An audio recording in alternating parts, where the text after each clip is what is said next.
Welcome to the LivBtr podcast. I'm Erica Spiegelman, addiction and wellness specialist and author, and along with me, I have my co-host, Jay Siano, a New York-based serial entrepreneur, business scaling expert, and wellness aficionado. We are here to inspire, encourage growth, and most importantly, to live better. Welcome to the LivBtr podcast.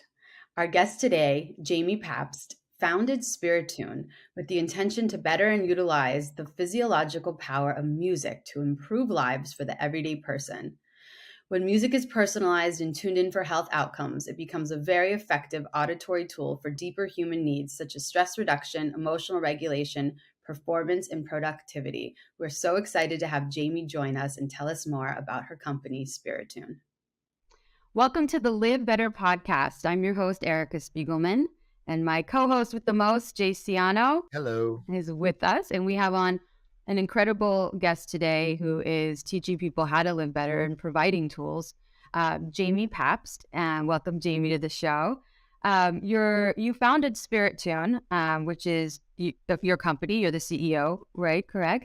Could you just tell our audience a little background about Spiritune and yourself and how music and our mental and emotional health became something where now is a business for you? For sure. Well, first of all, thanks, Erica. Thanks, Jay, for having me. It's great to be here. And yeah, so a little bit about myself that kind of led to the founding of Spiritune. Really started with my own stress in the workplace problem. I think it's a problem many of us are familiar with. And it was about 1 year out of college, so my zest for being out in the real world, being financially independent, was quickly counterbalanced by the fact that we faced a financial crisis back in 2008, and I found myself working in the finance world and quickly felt very overwhelmed in terms of just being out on my own. Also working in finance during the time where financial markets were in distress. And so really had my first bouts with what is anxiety and how is it affecting my work? How is it affecting my personal life?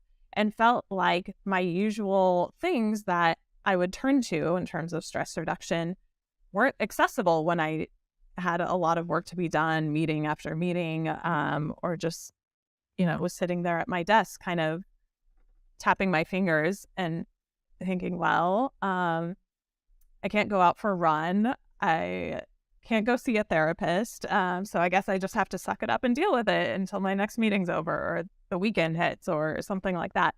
So the reason why I turned to music was a result of kind of two very personal circumstances. One, my sister who got her degree in music therapy. So I knew already about the kind of clinical world and the power of music to be used therapeutically to treat neurological conditions.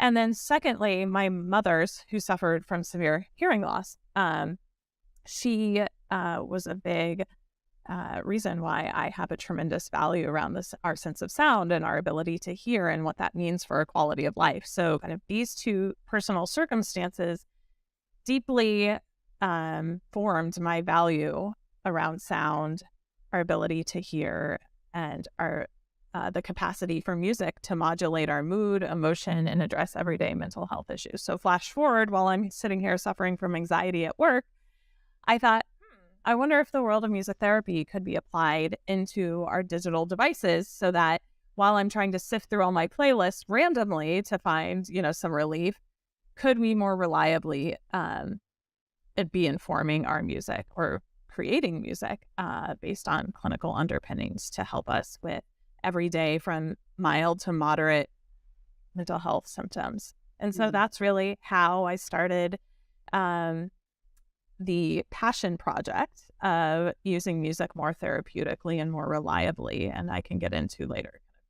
I find everything you just said so fascinating because I've dealt with extreme anxiety, panic disorders, dealing with the loss of my mother, namely, around the same time in my life, shortly after graduating college, living in New York City, which is a very intense place to live when you're dealing with these things.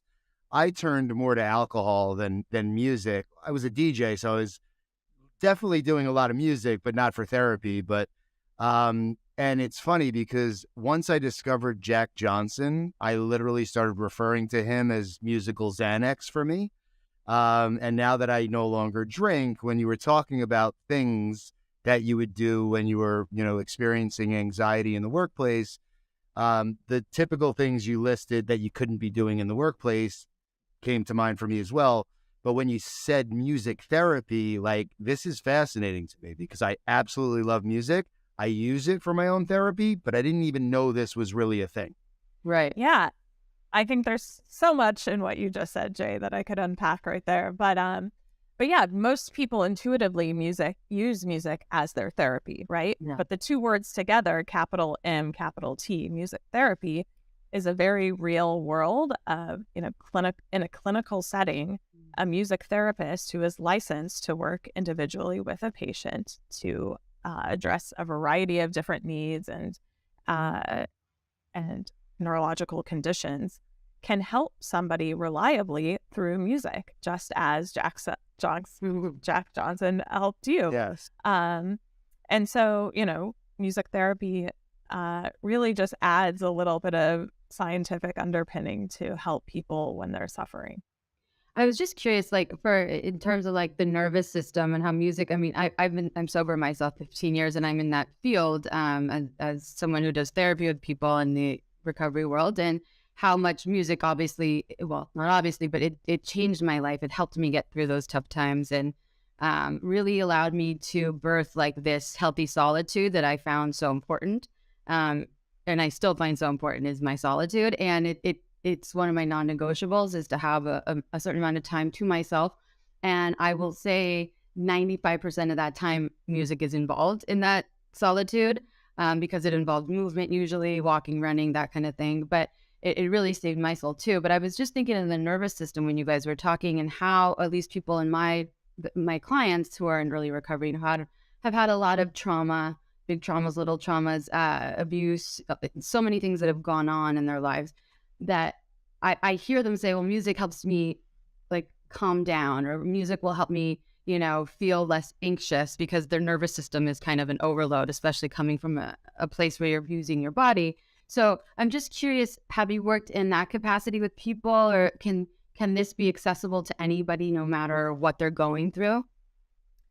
Yeah, there's a wide range of kind of clinical circumstances that music can be applied for. The scenario you spoke about just now included. So one of the music's kind of really great capacities is to engage the brain's reward system. So when we think about stress, motivation, reward, motivation, those are all things that music has the capacity to modulate or to engage. And so when we think about the reward system with, addiction, so similar to drugs, food, sex, all of those things that our brain loves, music stimulates our brain in exactly that way. So that's why often music can be used just as effectively to treat or counterbalance an addiction, for example, or to override pain, or in terms of the nervous system or a stress response. One of the most amazing things that I think music is able to modulate our stress response, in the sense of it's able to essentially modulate our breath rate and our heart rate. I'm trying to put this simply, or think about how to put this simply. So there's this process of neural entrainment, and music is the kind of foremost facilitators of neural entrainment. So basically what neural entrainment means, or states, is that our body's rhythmic processes, like our breath rate and our heart rate, which encompasses our stress response, can be modulated by rhythmic auditory stimuli. So essentially, those processes are trying to sync up to the rhythm that our brain hears, whether that's rhythm in a song or rhythm of like tapping a pencil, whatever it is. The rhythm can drive our body's stress response, which is quite amazing, right? If you think about that simple rule, that simple principle can guide musical composition to help people manage their stress response. Mhm. So that's just one way you can think about this powerful world of music and how it can be used for a variety of different outcomes. So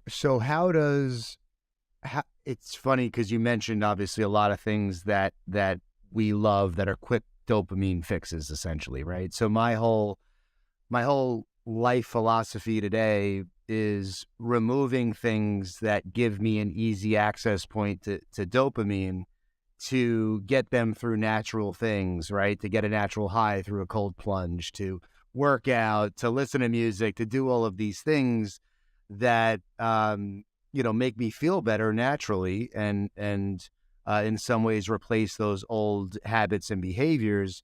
So tell us how your company does that exactly. So I understand obviously what you're saying about music and what it does to our bodies. Tell us about your company. Yeah, so Spiritune essentially exists to harness all of these wonderful things that we were just speaking about in terms of music's ability to help and help quickly with a variety of different health outcomes. So we leverage the clinical side of music therapy combined with neuroscience to form a knowledge base that then gets baked into music that we proprietarily create with human composers. So you can't find this music out in the world or out in the wild. And then it gets published into our app. So the music is purpose built to target very specific emotional outcomes and cognitive outcomes, and then further gets personalized for each individual's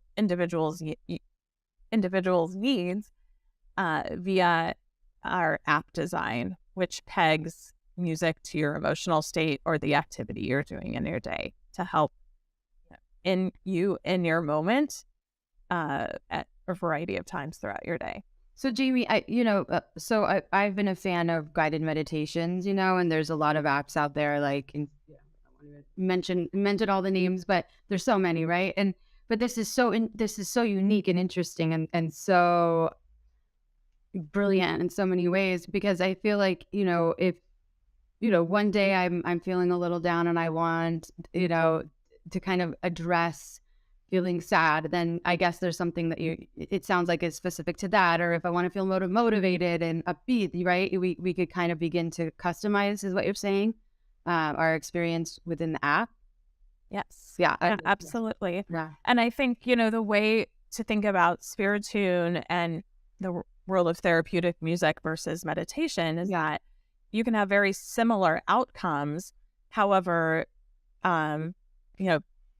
people associate music so emotionally, right? It's just its ability to kind of just lock in an emotion so quickly and so wholly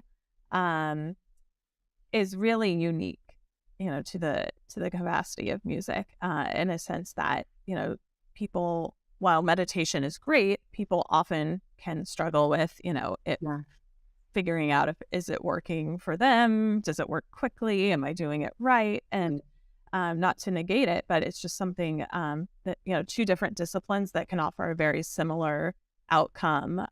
But music is often more relatable and can act quicker. And so Spiritune is actually creating custom music. It's not creating or curating a playlist, essentially, of artists that we all know and love. It's actually composing its own music for you. Correct. That's super interesting. Yeah. So there's a whole reason why, this route is, is preferred in terms of really targeting an emotional outcome reliably. I think we all have our favorite artists, right? Or our favorite playlist, right? To get chill or for sadness, whatever it may be, that's great. However, when it comes to, anything regarding our health and our music included, there should be, some science basis kind of baked in. And so the way that we construct our music is very different than, let's say, a normal composition you might find in the wild. It actually has two emotional states involved. One is starting where you are in terms of your emotion and actually transitioning you to where you want to go. So there's two dimensions within kind of the music we create, which is just one way we differentiate ourselves from music in the wild. Yeah, it's like actionable. It's kind of like if you have if you want to kind of feel like you're taking action towards one part of your life, then it sounds like this is a helpful tool for that as well. You mentioned, Jamie, in some of the notes you sent that you're a new mom of two kids under 2 years old, right? Just curious how with having, I know because I have two kids a year apart, 3 and 4 years old. How do you carve out in your own personal life time to, have self-care around this? Like, for people that are listening that are new moms or dads, or even just Jay's busy. He has 2 kids too, and he has a business, and we all have a lot of things going on. I'm just curious for people that are out there like, well, how do I incorporate this when I don't have time? Or I have 2 kids screaming, or I have a job. Or how do you recommend people are listening and want to try it, that they kind of create a little plan around, adding this to their lives? Yeah, I would say the primary benefit of listening to music, and not only any music, Spiritune music for your health, is that it really doesn't require time. It is meant to really be to accompany you alongside the activities you're doing. sure. I can't believe I actually didn't mention it already, is that, it's a passive solution. Most of the things we do for our health really require time and attention. Yeah. And while it's worthy to devote time and attention to our health, we're also all busy, and so often we don't get to carve out a lot of time and attention for our health. And so with Spiritune, you can really, our bodies, again, like what we were talking before, our rhythmic processes, our stress response, are able to respond to music as we're, subconsciously doing other things. So whether you're brushing your teeth in the morning, trying to get out of brain fog, whether you're eating breakfast, you're commuting to the office, you're in the office trying to get work done, the music can accompany you alongside what you're doing to modulate your emotion and also improve that activity. For example, 50% of our music listening happens in our workflow category, and that's meant to not only address your emotion, but also to increase focus. So a lot of people who spend a lot of time during the workday are using Spiritune to self-regulate and to find better focus to get their most important work done. So cool. Yeah, I like to keep some sort of like pulse going on in my life at all times. I'm constantly using music to do that, both at home and at work and in transit, and consistently. And my kids have grown up with music constantly being on in the background, and being a DJ, or having previously been a DJ, so much of that curation is coming out of my head to help alter their moods and my mood and help me focus. And what you're doing is next level. I cannot wait to really dive deep into this, because just to kind of take the understanding of what you actually do a step further. So what type of information do I need to put in order for the music to be curated essentially for me? And then how do I choose which music to use in which situation, if I'm chilling at home with my kids cooking breakfast, or if I'm in the office just diving into a spreadsheet? Yeah, all great questions. So how do you use Spiritune? So the first thing you need to know is, how are you currently feeling? That can take you 1 second. It can take you a few seconds to kind of tune in and feel like, how am I feeling? So we have a range of emotions that are most commonly felt throughout one's day. And so you enter your current emotion. Then secondly, you enter your target emotion. So how would you like to feel? And then thirdly, what are you doing in your day? And we have 4 categories: waking up, workflow, winding down, and sleep. So waking up is really meant for brain fog, kind of to get you kind of in the right energetic place to start your day. Workflow, as the name might suggest, is to get you in a nice workflow for focused attention. And winding down is meant for sort of deep relaxation, and then sleep to get you to sleep faster and get better quality sleep.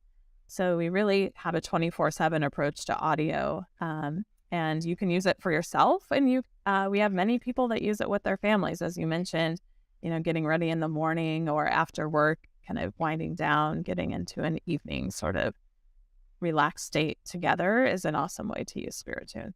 That's good. Jamie, as an entrepreneur, would you consider yourself an entrepreneur? I would. Okay.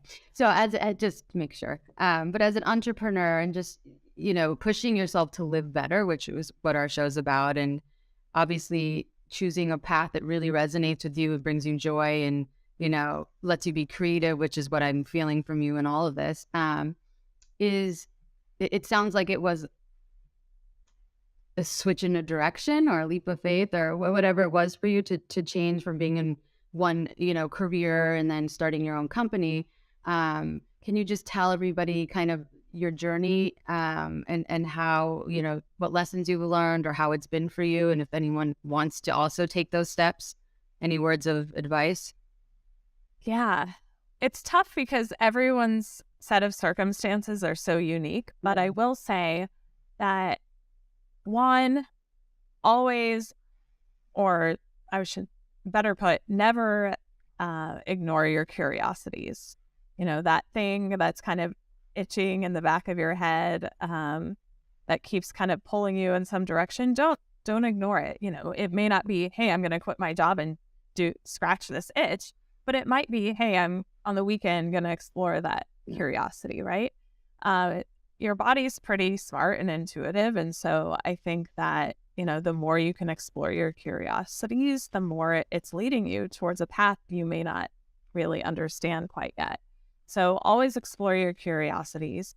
And then secondly, in terms of kind of going out and getting that dream or that passion, I would say there's no right answer for everyone, but, do it in whatever way feels right for you. It could start out as a hobby. It could start out, actually, Jay, to your point about being a DJ, I actually bridged the gap to becoming a DJ between my former career and exploring music of my own accord, and then starting Spiritune. So that was my bridge. So whatever bridge you need to create to get you from one place to the other, whatever that may be, also a great option. Or if you feel that you're ready and just, take the leap of faith, it's your world. But I do think that we only live once, life is short, and, exploring those curiosities, pursuing those passions, is really important. It's great. I'm so glad you did. Yeah, likewise. Yeah, I advise entrepreneurs, mostly, and C-suites on how to scale their business, essentially. So always hearing the inspiration and the backstory, to the creation of really unique emerging concepts is part of my why. So yeah, it's exciting to hear, and I feel like entrepreneurs, being one myself, could really use the tool that you've created. I think it'll help people through the challenges. I like to say that as an entrepreneur, you just have to get used to getting punched in the face pretty frequently. And music can help soften those blows for sure. Oh, yes. It's kind of an irony, but through my own entrepreneurial journey, I use Spiritune more and more to get me pumped up for the day, to get me pumped up before a meeting, or perhaps after a meeting that didn't go so well. So I am definitely drinking my own Kool-Aid, but I think everyone else should too. Yeah.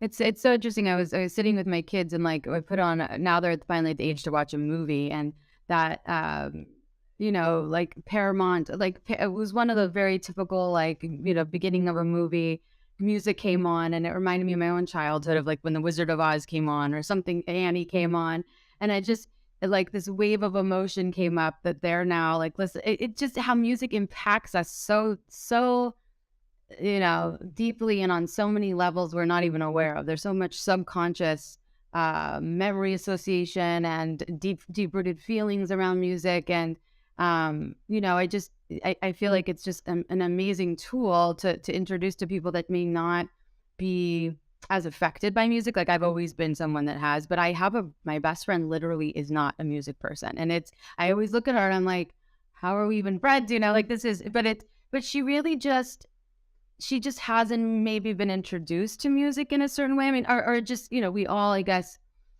are wired differently around what helps us or what we resonate towards. But for sure, I think, like, for the people that aren't even big music fans, this would be just such an incredible tool for them to tap into that kind of place where music can reside, Absolutely. Yeah. Yeah. I think on average, there's a spectrum of people Right. that respond to music more acutely than not. Mhm. But I do think your music is one of those amazing kind of universal and cross-cultural, cross-generational, to your point, that can really create these social bonds between us, as well as, just move us as an individual emotionally. So whether you're somebody who responds acutely to music or, less acutely, but there's still a great capacity, I think, to use music very therapeutically. Yeah, I'm super curious because I'm starting to get a lot more into studying the quality of my sleep. And when you mentioned that you have music specifically for, I typically use, different types of noise. I can't sleep in complete silence. It's not even possible. I travel with things that make noise, and obviously it's a lot easier now with iPhones and iPads and things of that nature. But can you tell us a little, like, did that happen? Was that something that you knew out of the gate you wanted to create something for sleep specifically, or was it something that kind of happened along the way? Yeah, so the first kind of value proposition we wanted to address was music at work, since that was my own unique problem that felt like the workplace felt really inaccessible in terms of mental health solutions. So first and foremost was Spiritune for work focus, especially given it wasn't my own problem. I found that it was, a global problem. And then after we released Spiritune for work, then, thinking about how music can play such a great role in folks' ability to sleep and get better quality sleep. And knowing that sleep also is so important to our health, and so many people suffer, or maybe not be suffering, but just, can't get great sleep. And so we did release our sleep category probably a few months after release, but now it's our second most popular category. So to your point, it is something important. It's something we found out quickly that was important to the world, to the consumers and listeners we were serving. And so we decided to compose tracks specifically for sleep as well. I feel like it's endless. Like you, Jay, I've had white noise machines on since they were babies in the hallway, in their rooms. I still have them on in their rooms, like very low, but for a long time, I started to get used to it. And just recently this year, my husband's like, we're turning that fan off. Like, I can't deal with this fan anymore. I was on freezing cold in the winter and I have the fan on because I need the noise. Me too. And the traveling and like having my iPhone on and then it goes to another one and I'm like, wakes me up. It's just like, there's no real great solution, at least for me, when it comes to that. But I'm just curious of, do you know why that is more soothing, Jamie? I mean, just from studying this and kind of being more in this field now, like, is there something about being distracted or allowing our brain not to be thinking about the everyday stressors that it just kind of helps in that sense? Or Yeah, I mean, music is a great place for our brain to anchor, right? There's so much going on inside our brain, and especially when we're trying to get to sleep, it's so hard to turn it off. And so giving our brain a place to anchor musically while it's still awake is a great place to start. So we start our music in a brain sort of waking state to give your brain enough stimulation to latch onto. And then we start kind of transitioning the music and start lessening the stimuli so that your brain can kind of travel alongside the musical transition until it goes into more of a pink noise state. And then your brain should kind of be induced to sort of a more sleep-like state. So that is the kind of idea, is that your brain's awake, so you shouldn't really you can certainly play pink noise or white noise if you wish, but really it's more effective to start where you are. So giving your brain a little more musicality to latch onto while you're awake, and then transitioning you down to more of a sleep-like state. Just that description makes me want to take a nap, actually. It's a very peaceful description of transition to sleep. I kind of saw your eyes start kind of like, great. Yeah, that's great. The anchoring. I love the anchoring. I feel like that's such a great word, just to anchor, because I sometimes feel like that, like I just have to like tune out to my sleepiness, and that's the anchor, is just. But I know a lot of people have an array of sleep issues that tons of my clients through the years. I've heard everything and anything, and I just think that what you're describing would be just so helpful. That's amazing. What a great. Now, yeah, Erica, you have something. I'm sharing it. Oh yeah. I'm one of these. This is my job, is to share tools with people. That's what. But also Jay and I. This is why we created this LivBtr podcast, is to spread the word on all these ways in which we can all live better and feel better. And think better and everything. So this is fabulous. Yeah. This is the perfect example. This is something that I wouldn't have discovered for some time, and just hearing about it now is so fascinating, and I can't wait to use it, and I can't wait to share it. And, that's what this is really about. Yeah. Well, thank you. Thank you for coming on, Jamie. Can you tell everybody before we're done where they could find you and where they could find the app, and they want to learn more about Spiritune? Sure. So you can find us either at our website, www.spiritune.com. You can find us on Instagram at the handle @spiritune.sound. And yeah, you can hit us up in our DMs. We have an info@spiritune.com email address. So we definitely monitor that. So we'll respond if you hit us up. So check us out, and yeah, would love to have you in the community. Yeah, well, for sure. We'll drop all the links for everybody as well. And by the way, it's a great name. Thank you. Yes. Spent a lot of time deliberating on that, but it was fun. I love the creative process of branding and really boiling down the essence of your mission. So did a great job. Thank you. I appreciate that. Yeah, congratulations. That's fabulous. Yeah. Well, everybody check out Spiritune. Yeah. Yes. Yes. And thank you. Thank you for sharing this, everyone. Okay. Have a good day.